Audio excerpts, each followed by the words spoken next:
hauzopotsawo kapadikio. Nezvimwe zvainetsa but anyatsanzwa kuti apa shumba yakasarudzawo kujoyera.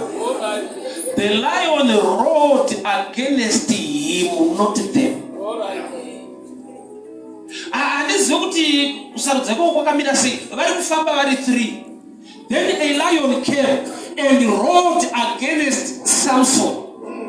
Samson wakadanwa naMwari, ane calling. Mwari vari kushanda naye, but pavasvika mumavhaini dzemuTimna, shumba iri kuuya haende kuvanhu vasina calling, inoda wacho akadaro. Kunati dambudziko rinenge rinotozivawo futi kuti wekuataka pano kuti zvisafambe zvakanaka kuenda pane zodzo, but it's unfortunate nokuti kana Samson ari mucalling yaMwari, shumba pairi kuuya pane zvinouyawo futi pana Samson. Bible rati and the spirit of the Lord came. Aipa panopanda macha. Mwari ngaaite saizvozvo muupenyu hwako. Pazvinosimuka zvichinzvova against your marriage, against your business, may the spirit of the Lord come upon you. Nyasha dzaMwari ngadziuye pamusoro peupenyu hwako. Pavanonoka kukudzinga kubasa, Mwari ngaaunzewo dzimwe nyasha pamusoro peupenyu hwako. Hazvitenderwe kuti shumba ingojova denga ronyarara. Hazvitenderwe kuti vamhani dzako dzosimuka Mwari uramba wakanyarara. Hazvitenderwe kuti vanorwa nemba yako varambe vakasimuka Mwari akusiya wakadaro. Ndinotaura nyasha zhinji.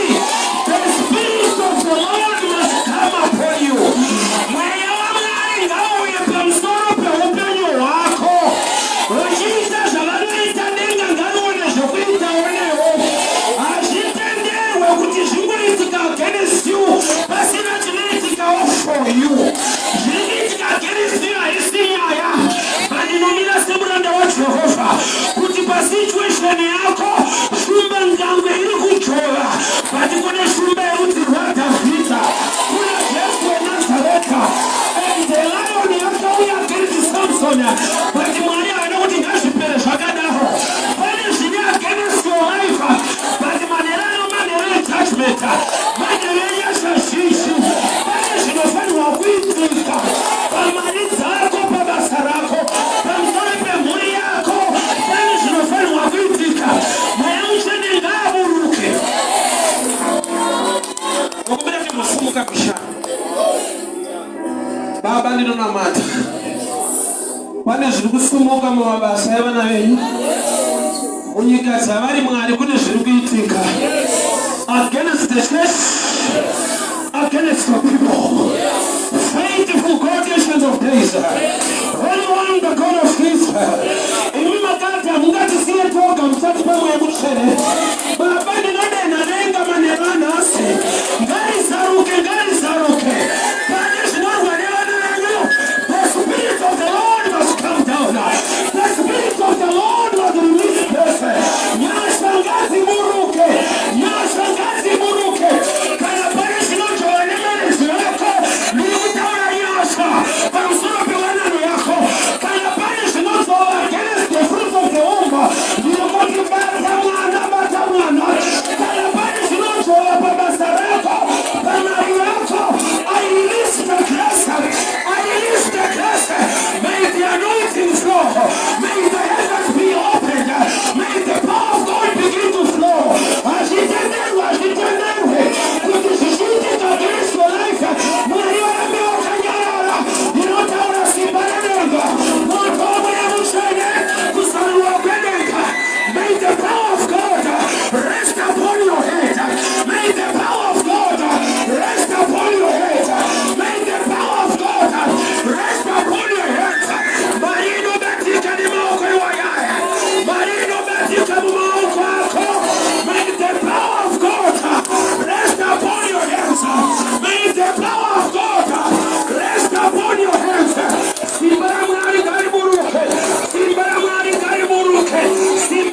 A lion came and roared against him.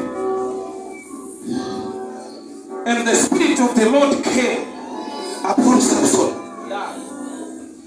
The lion roared against him. Mwari ndokuvakaziva kuti shumba haisi kudzvavira munhu wese. Saka hatidurure mweya pane munhu wese. Tiri kuda kudurura mweya pane vari kurwiswa bese. You know your situation. Mwari havarambe vakanyarara.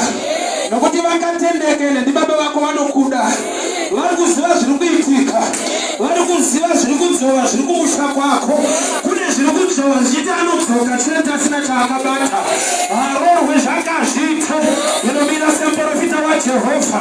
Kuti Mwari nekutendeka kwavo ivo vazuno nhasi namangwana. Bhizinesi irovo riri kudzorerwa nemose. Iri kuti kune mweya waMwari unoti kana waburuka zvanzi akaivharura sembuzi. Akaivharura like a young goat. Iyo yauya iri shumba. But nyasha padzakaburuka akaitsita like a lion. May the anointing be upon your life. Kuti problem yakakura kudaro. It's so easy to deal with it. Mwari ngaakupe nyasha yokuti unoivharura sembuzi. Iyo iri shumba. Unoivharura sembuzi. Iyo iri shumba. The Spirit of the Lord came upon Samson. Yes. Tina Mwari asikanyarare. Nezviri kuitika muupenyu hwako izvozvizvi. Uchinamata Mwari. Denga ngarizaruke. Mweya mutsvene zvanzi the Spirit of the Lord came upon him. Mwari vanoziva kuti uyu ndiye ari kuonekera kwaatangwa. Saka mweya mutsvene pauri kuburuka uri kuziva kuti endai munobatsira vana vangu vari kujoverwa neshumba. Kune shumba dzinosumuka munyika zvichijova against upenyu hwangu hwevanhu. But unonamata Mwari mupenyu anoti nyika nekuzara payo ruoko rwake. Munyika yavatorwa warirwa nyasha. Kana pakaita shumba inojova ndataura kuzaruka kwedega. Ndataura blessing yaMwari inokupa simba mweya wechikuriri nezita raJesu. So shumba yajova against him. Mweya mutsvene ndokubva wauya upon him. Samson ane calling wakadanwa naMwari. But pane shumba dzinoda kungosimuka against him. And remember nzvimbo yaari zvanzi in the vineyards of Timna. Mumunda wemavine kana kuti muvineyard it represents a church. It represents mubasa rashe the vineyard of the Lord. Imomo mune shumba inouya. Saka Samson mweya waMwari wakabva wauya pamusoro pake kwete wekuti atize but wekuti agone kudhila nechiri kuzhova. Wamhanya waneta, it's time to stand and face this challenge with the anointing of God. Aiwa hatingarembe tisingotiza kavaro yemuroyi yafanira kumbotizawo. Zvakudawo change. Haungarambe uchingomhanyiswa wakuda kumboona nyasha dzekumira vambomhanya variyo. So Samson mweya waMwari wakauya pamusoro pake. Ndokubva abata shumba akaivharura. Just like a God. Yeah. Bible note ndokubva apfuurira mberi nerwendo. Hakuna chichauya murodi chichatadzisa kuti usvike paunofanirwa kusvika. Hakuna chichauya murodi chinouya ngazviuye but iwe zviudze kuti pane kwandiri kuenda. Vanoita zvavanoita itai but God is taking me somewhere. Vanoronga zvavanoronga against my marriage but muchato wacho uriko chete. Vanoronga ngavaronga against my business but profit inobatika chete. Vanoronga no weapon fashioned me will prosper. Ina Mwari une simba nechikuriri. Shumba yakajova but rwendo rwakagumira panzira. Mweya wekuti chese chavada kuita achipere paungafa nezita raJesu. Kana pakaita shumba dzinojova unofanirwa kusvika paunofanirwa kusvika. Kana pakaita vanhu vanoti hauna kufunda, hauna hama, hauna kudzidza, enda paunofanirwa kuenda. You must get to your destiny by the grace of God. You must reach your destiny by the grace of God. Hazvina basa kuti kune shumba dzinojova. Tina anointing inodhila neshumba idzodzo. Why? Nokuti shumba yajova iri muphysical. There is the lion of the tribe of Judah anova Jesu. Shumba yauya pana Samson akadhila neshumba akaivharura. Ndokubva adzoka murwendo nevabereki vake akakontinya jeni. Vaenda ndokundoona musikana waari kuona. kwakudzoka kumba mumwe musi vakudzokera zvakare kumusikana wake vagonoti vakasvika pamafinance yemutimna vakubva anzwa chinomuudza mari kuti imbonocheka problem yawakambodhila nayo, imbonoona testimony yako. Testimony ukaiona ine zvainogadzira, pota uchirangarira mwari kwaakakubvisa. Zvinokupa kuudza problem yanhasi kuti shamwari wakanonoka, takambodya muriwo usina mafuta, wakanonoka, takatambudzika kudarika zvawaudza pamberi pangu. Testimony ngaikusimbise kuti kana Faro akaoma moyo, kana Herode akaoma moyo, kune kwatakabviswa naMwari. Takararama murenje musina nyama tichidya nyama, takararama murenje musina masimenti kanwa mvura pamomo. Komuriudze kuti who are you mountain against Zerubbabel, nokuti Mwari wemene zvaakaita. Mazuva andakarwara TB mishonga pasina, I was a survivor, not by anything but by the grace of God. Kune zvirwere zvatarwa neni, kune zvakaitika mukukura pangu, zvinongondiudza kuti Mwari vari kure kwavari kuenda neni. Samson wakatenda to check the testimony. Zvanzi wakazvenga vabereki ndobva asvika kunotarisa, akaona the carcass stood, the dead lion. Kwete yakafa bedzi, but zvanzi mairi mune uchi. Shumba inouya kuzodya munhu, but iyi shumba yakauya kuzoita kuti azodya. Mweya mutsvene ngauye pamusoro pepasitari, nokuti situation iri kudhova haidi munhu ari ordinary. Kune zvausingarwise neintelligence. Chiremba chai anoratidza kusvita 40 iye anoputa. Unoona chokuda panza chinoputa usakutenga ipa. Kwari kutadza kusiya vanhu zvinhu zvakaipa zvine spirit iri behind. Mwakangouya tiparidza kuna First Street zvamufundisa ndinamatira ida usiya 40 kana tichanamata pandine mubvunzo akakundamatira kuti utange kuputa ndiani, because chinhu chawakatanga nedecision hachidi prayer, chinongoda kuti handichada. Because pawakatanga wakati ndaakuda, hakuna munhu akakundamatira kuti ngaiputwe ngaipemwe. Not declare kuputa. Hazvina kana kunamata izvi.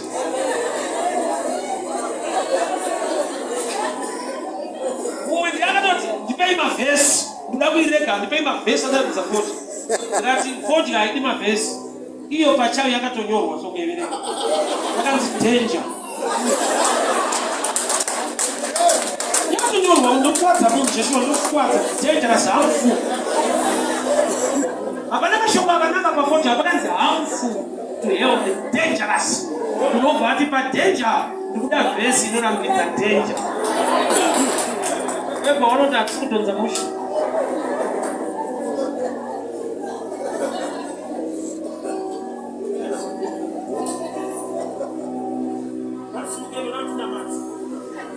To pray.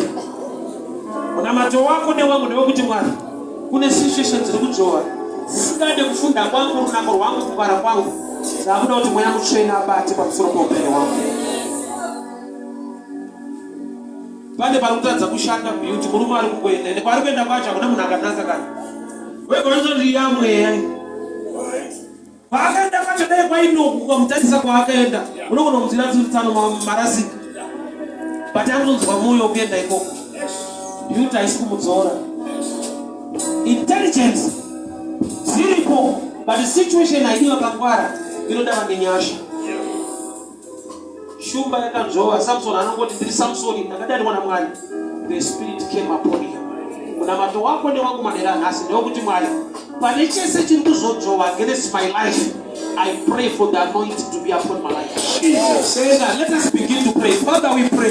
Father, in the name of Jesus. You know, pray for the power of every situation.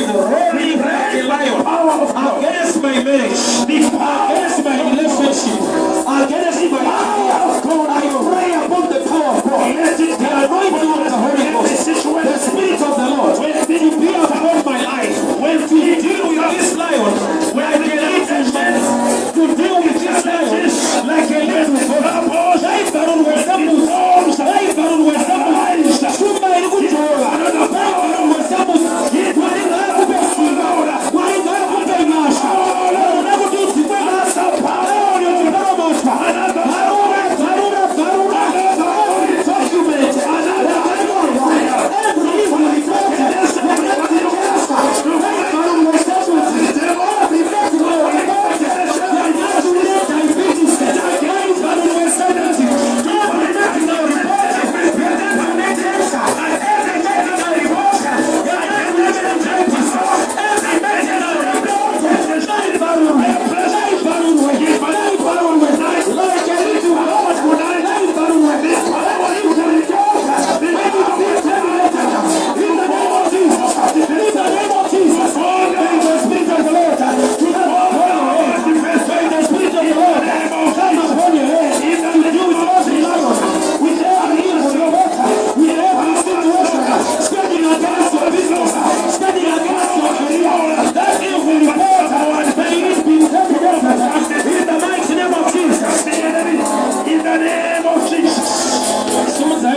way.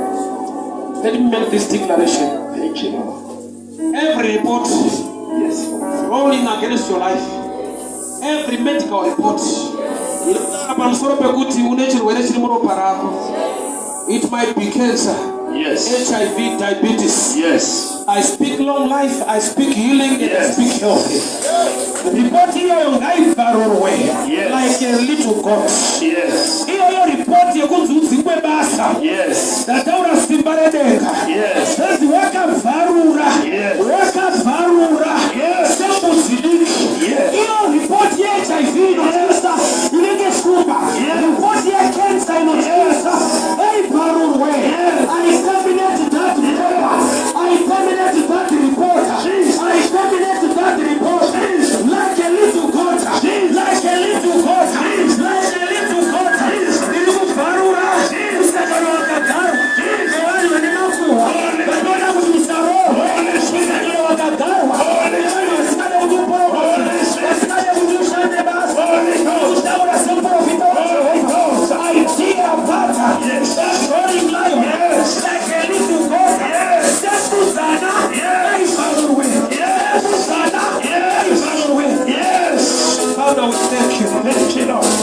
For your anointing and the power of the Holy Spirit. We thank you for victory. We thank you, Lord Jesus. For we are in the vineyard of God. In the mighty name of Jesus. God bless you. Amen and amen.